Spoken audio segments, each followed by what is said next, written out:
Amém, igreja? Firmes? Esse mês abençoado,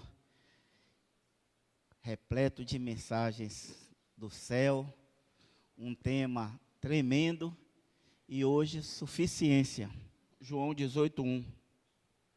Diz assim a palavra de Deus: depois de dizer isso, Jesus saiu juntamente com seus discípulos para o outro lado do ribeiro de Cedron, onde havia um jardim, e ali entrou com eles. Pois bem, confiar na suficiência de Deus também significa aceitar os seus planos para nós. Jesus aceitou claramente o plano de Deus para a vida dele. Deixa eu te perguntar, você aceita, você confia no plano que Deus tem para a sua vida? Os planos de Deus são diferentes dos meus. Totalmente diferentes.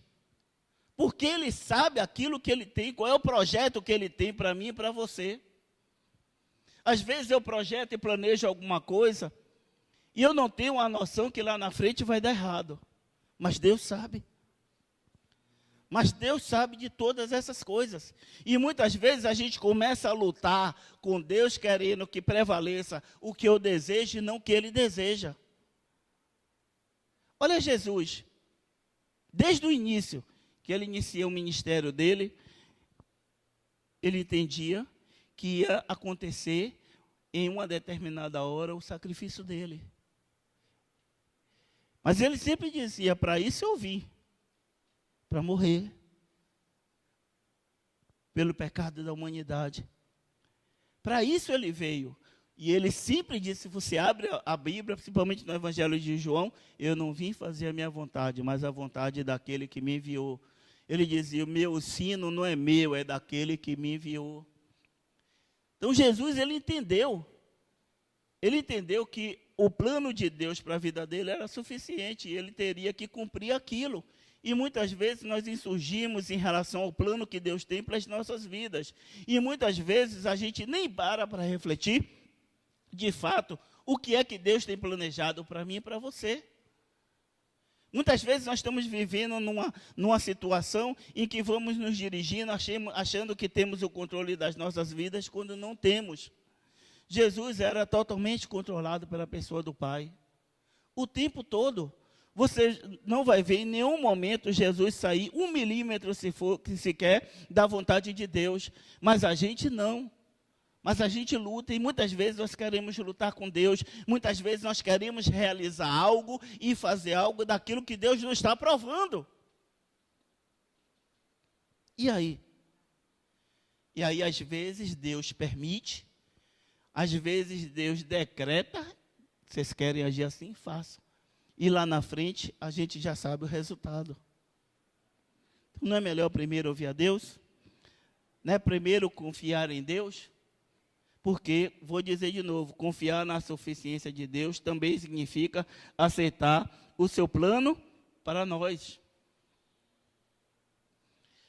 Mas Jesus está preso. Passado esse momento, a quinta-feira à noite, toda aquela tropa, só para pegar um homem só, covardia, para pegar um homem só, e depois dele dirigir, dele tomar conta da situação, espontaneamente ele se deixa levar. João 18:12 diz assim, assim a escolta, o comandante e os guardas dos judeus prenderam Jesus e o amarraram. Jesus agora, irmãos, Jesus agora ele vai ser submetido a 2 julgamentos. Essa é outra situação que só mesmo sendo dependente de Deus, acreditando na suficiência de Deus, um homem poderia passar.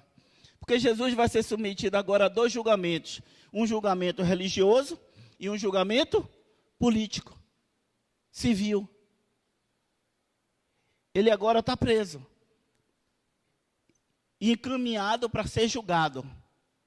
E ele vai passar por 2 julgamentos que, irmão, sinceramente, eu vi outro dia um texto de um perito, de um advogado, levantando todas as fraudes do julgamento de Jesus, todas as irregularidades do julgamento de Jesus. E eu não posso falar muito, e vocês sabem, no momento em que nós vivemos em relação à justiça brasileira. Mas ele foi submetido, ele teria que passar. Você sabe por quê? Porque desde o início do ministério de Jesus, ele desagradou a classe religiosa vigente naquela época. Desde aquele momento, Jesus teve sérios embates com os judeus, com os fariseus, com os anciãos, com os escribas. O tempo todo, Jesus teve embate com todas essas pessoas. E ao longo do tempo, essas pessoas já tinham determinado matar Jesus. Pela forma com que ele falava, pelo aquilo que ele pregava. Porque os judeus diziam conhecer a Deus, na verdade eles nunca conheceram a Deus, porque se tivessem conhecido a Deus, tinham aceitado Jesus. Eles nunca conheceram verdadeiramente a Deus e batiam no peito, nós temos como pai Abraão, que isso e que aquilo. Na verdade, eles nunca conheceram a Deus, porque se tivessem conhecido a Deus, não iriam condenar ele. E por várias vezes eles tentaram prender a Jesus, e a gente vê que milagrosamente, como Deus é suficiente na vida de Jesus, a coisa só aconteceu dentro do tempo determinado, só aconteceu quando tinha que acontecer. E Jesus se deixou prender. Ele não reagiu, ele não teve nenhuma outra iniciativa, ele não fez escândalo, tranquilamente ele se deixou. E levaram Jesus para ser julgado. E o que é interessante, irmãos, é que na mesma noite de quinta-feira, Jesus é levado primeiro à presença de Anás. Quem é Anás? Anás foi sumo sacerdote. Ele era genro de Caifás, que era o sacerdote vigente. Mas Anás tinha tanto prestígio, ele tinha tanto prestígio que o povo judeu em geral, considerava Anás como sumo sacerdote, apesar de ele não ser. Esse camarada, para vocês entenderem, ele era corrupto, ele era malvado, a família dele era rica, era uma família que vivia basicamente do dinheiro dos sacrifícios do templo, da troca de moeda, do câmbio. A família dele era muito rica. E Jesus é levado à presença de Anás, sabem para quê? Para dar tempo o sinédrio se reunir. Era uma quinta-feira à noite. Então Jesus é levado primeiro a Anás para ser interrogado e para dar tempo para que o sinédrio todo se reunisse. Detalhe, era proibido pela própria lei que o sinédrio se reunisse durante o período da noite. E Jesus foi levado exatamente a Anás para ser interrogado. Anás queria preparar todo o terreno para encaminhar para Caifás, que era o sumo sacerdote, tudo bonitinho, tudo direito em relação às acusações feitas a Jesus. Mas Jesus tem um procedimento exemplar durante esse interrogatório dele. Mas a partir dali, Jesus começa a tomar bufetada, começa a tomar tapa. Depois Jesus é levado, num segundo momento, para a presença de Caifás. Já deu tempo, é quinta-feira de noite, já deu tempo. O sinédrio está reunido, 71 membros, saduceus, fariseus, anciãos, todos reunidos ali na presença de Caifás. Qual era o objetivo? Formular uma acusação em relação a Jesus, porque o sinédrio não tinha poder de condenar, ele preparava tudo necessário, toda a acusação, para depois ser enviado para Roma. Então Caifás, ali, diante de Jesus, começa a acusar Jesus, começa a falar de várias coisas em relação à pessoa de Jesus. E aí começam as irregularidades. Quinta-feira à noite, já pela madrugada de sexta, o sinédrio não podia estar reunido, o sinédrio não podia se reunir um dia antes do sábado, o sinédrio não podia se reunir um dia antes da festa, que era a Páscoa. Mas eles se reuniram. Eles se reuniram. E o interessante em relação a todas essas coisas é que, independente de qualquer coisa, eles próprios estavam quebrando suas leis.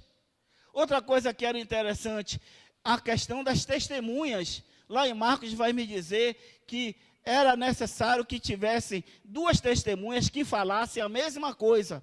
Se eu vou falar a respeito de Jesus, o crime de Jesus, eu tenho que falar assim, o outro tinha que falar a mesma coisa, ser concordante. Na realidade, isso não aconteceu.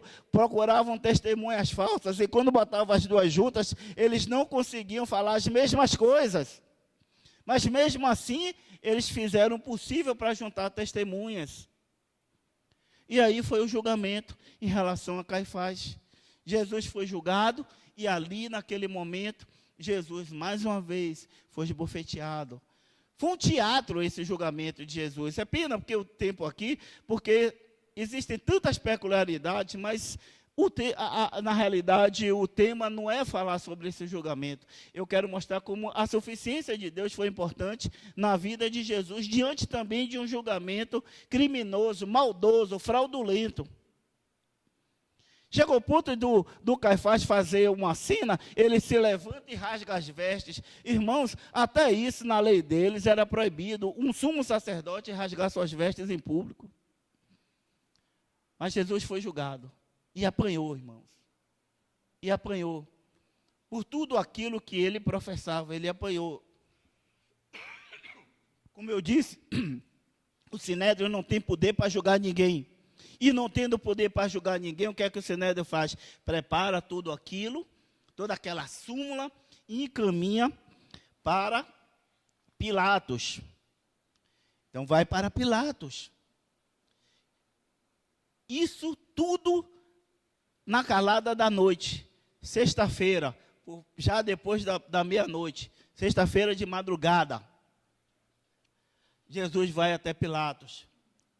E o interessante é que Pilatos recebe a acusação. Os judeus acusavam Jesus de blasfêmia e de sedição.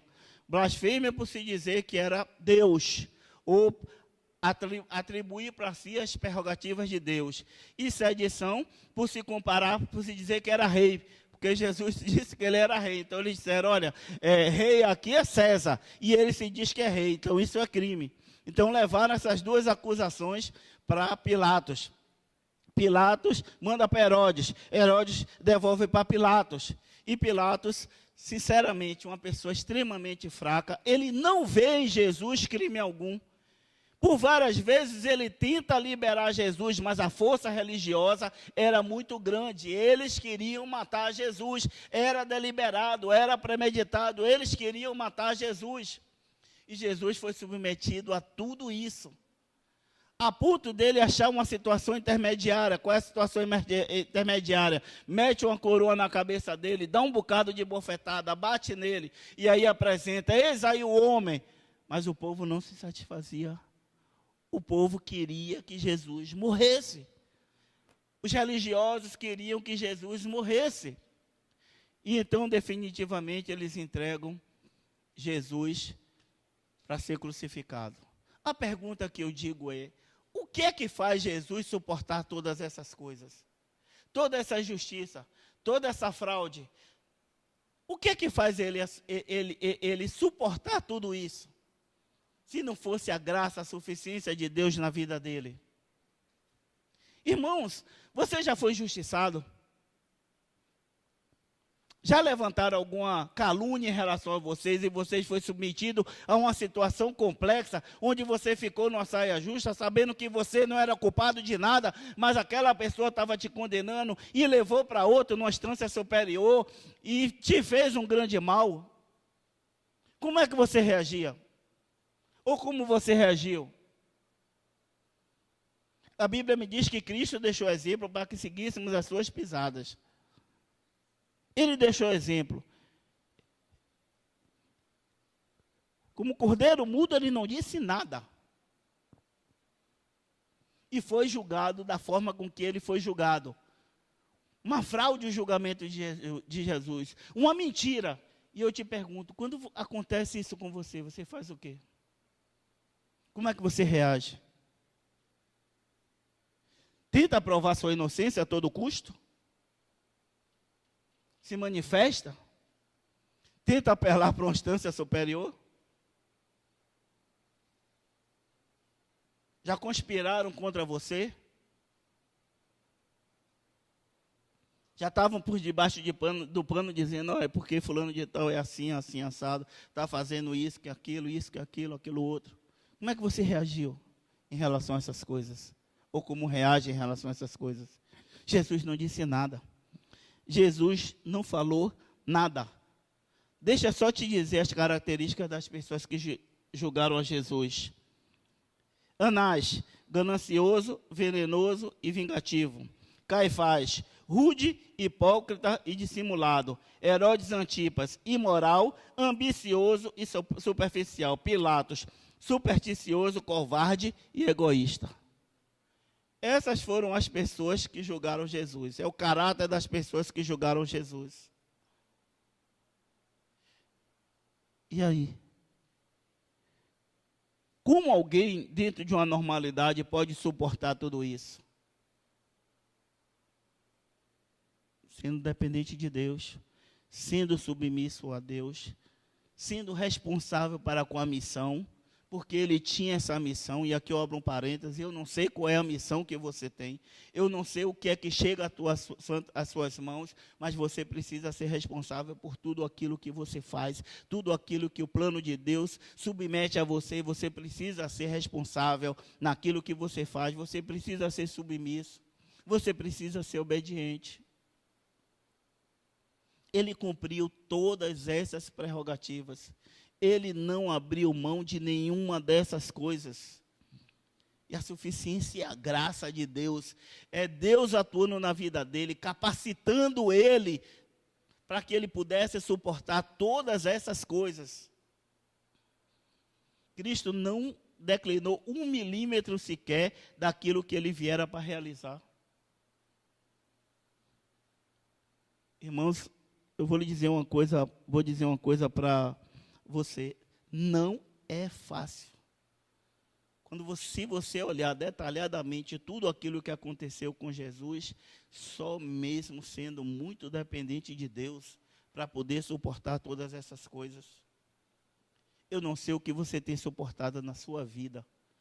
Eu não sei o que você tem passado na sua vida. Mas eu quero só lhe dizer uma coisa. Não retroceda. Não abra mão de nenhum princípio. Não abra mão da sua confiança. Busque a Deus e espera tão somente nele.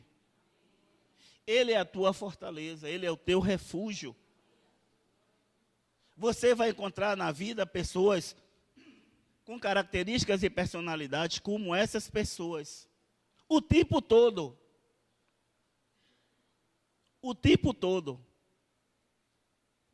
Em vizinhança, em trabalho, em colégio, dentro da família, você vai encontrar pessoas o tempo todo com essas prerrogativas, com essas qualidades. Mas não retroceda, não revide, não troque o mal pelo mal. Entrega tudo àquele que é capaz de julgar retamente todas as coisas. Olha para Jesus. Eu lhes trouxe momentos cruciais e difíceis da vida dele, tanto do lado de traição, como do lado de um julgamento. Olha como ele se comportou. João 5,30 me diz, eu não posso de mim mesmo fazer coisa alguma. Jesus disse, eu não posso fazer de mim mesmo coisa alguma. E em João 5,30 também me diz, porque não busco minha vontade, mas a vontade do Pai que me enviou. Um dos benefícios de confiar na suficiência de Deus é sabermos que Deus está no controle. Deus não perde controle da vida de filho nenhum. Ele nunca perde controle da vida de filho nenhum. Agora, o filho precisa ser obediente, o filho precisa estar na posição. Porque se o filho não é obediente, o filho não está na posição, ele não perde o controle, mas ele deixa você o seu controle. Até você entender que está errado. Até você perceber que tem alguém que tem uma visão superior à sua, que sabe de todas as coisas. Então isso é esse tema que foi nos incumbido e o tema que foi escolhido sociedade feminina, nos fala muito alto, nos diz muito claro, nós precisamos ser dependentes o tempo todo de Deus. Ele nos basta, Ele é tudo aquilo que nós necessitamos. Deus nunca perde controle de coisa alguma. Assim como foi na vida de Jesus, é também na nossa. E olho para as Escrituras, eu vejo que nada é escrito em vão. Tudo tem um propósito, tudo tem um porquê. E Deus sacrificou o Filho dele, deu o Filho dele como exemplo, para que a gente olhe e veja. Eu não poupei meu filho. Eu dei ele a vocês como exemplo. Como vocês devem viver, como vocês devem prosseguir. Ele é tudo que vocês necessitam. E muitas vezes, ou na maioria das vezes, nós esquecemos de todas as coisas. Apesar de todo domingo, o tempo todo, em todo lugar, em televisão, internet, seja onde for, a gente está recebendo mensagens, palavra, o tempo todo. A todo instante, em todo momento, nós recebemos palavra, estudo. É hora da gente parar e refletir, porque, irmãos, isso está sendo dito o tempo todo, e é uma grande verdade.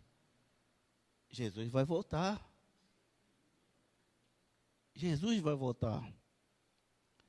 Essa semana eu vi uma irmã falando exatamente isso. Olha, Jesus vai voltar. E se ele vai voltar, eu tenho que estar preparado. Lembra aquela história das virgens? Eu tenho que estar preparado. Eu não posso estar sem azeite na minha lamparina. Eu não posso estar vacilando. Eu tenho que ter todo o suprimento necessário. Porque a lamparina não pode apagar. A minha fé, a minha confiança, elas não podem falhar. Eu tenho que estar preparado o tempo todo. E ninguém se engane. A atividade do demônio nesse presente mundo, nesse presente momento, é mais intensa e é pior. Ele vai usar pessoas, essas características aqui, de Anás, Caifás, de Pilatos, de Herodes, características deles, mas quem está por detrás é o diabo, usando a vida deles. E a atividade do diabo vai ser pior, irmãos, pode ter certeza.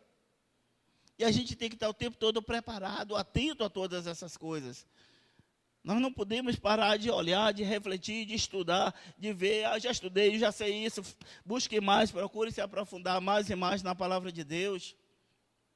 Porque a palavra também é suficiente para nós. A palavra é tudo, ela é suficiente para nós. Isso que Deus deixou é para que nós pudéssemos orar e entender que ela é suficiente também.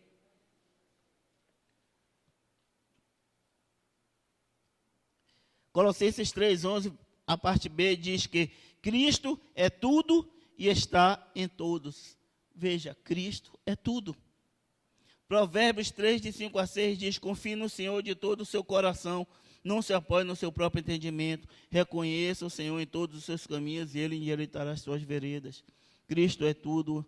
Reconheça a presença de Deus em sua vida, não abra mão, não se aparte da verdade, continue firmado, entenda que Deus conhece tudo. Está passando por um momento difícil, está complicado, está difícil, entenda que Deus também sabe, que eu fico às vezes pensando assim, que as pessoas acham que Deus não tem conhecimento do meu e do seu problema. Deus tem, Deus sabe de tudo. E muitas vezes eu penso que Deus, como diz o pastor Marcelo, tem um senso de humor, é que Deus fica olhando e esperando como cada um de nós vai reagir diante de tudo isso. E como se ele dissesse: meu filho, eu estou aqui, eu não me separei de vocês, mas vocês precisam ganhar experiência, tutano, ser fortalecidos. Irmãos, nós estamos nesse mundo para sermos treinados para uma grande governança, para um grande governo mundial.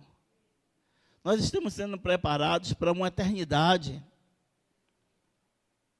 Então, tudo aquilo que nós passamos é para nos fortalecer, para nos edificar. Porque na eternidade, você sabe, nós não vamos passar o que passamos aqui. Mas quando eu olho para a Bíblia, eu vejo que não foi fácil para a vida de ninguém. Eu não consigo ver facilidade. Me diga alguém que foi tudo fácil na Bíblia aqui. Diz assim, esse personagem aqui, na vida dele foi tudo fácil. Me diga. Mas Deus tinha um propósito diferente para a vida de Enoque. A Bíblia diz que Enoque andava com Deus. É muito claro.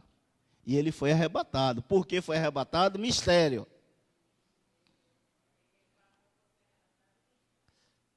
Mas eu também não sei o que Enoque passou. Porque a Bíblia vai me dizer que é muito clara que a geração de Enoque foi uma geração diferente. A partir de Enós, começou-se a invocar a Deus. De onde veio Enoque? De Enós. Então, tudo isso é muito claro, tudo isso é maravilhoso. Eu espero que vocês tenham entendido. Eu espero que a palavra de Deus caia como chuva serôdia no coração de cada um de vocês. Eu espero que, findando esse grande evento que foi esse mês, tudo isso possa ser bem sedimentado e guardado no coração. Que vocês possam entender o poder que a palavra de Deus, o poder que Deus tem, que Ele é grandioso. Não adianta a gente ficar, Deus é grandioso, Deus é maravilhoso, Deus é tremendo, mas isso tem que fazer parte das nossas vidas.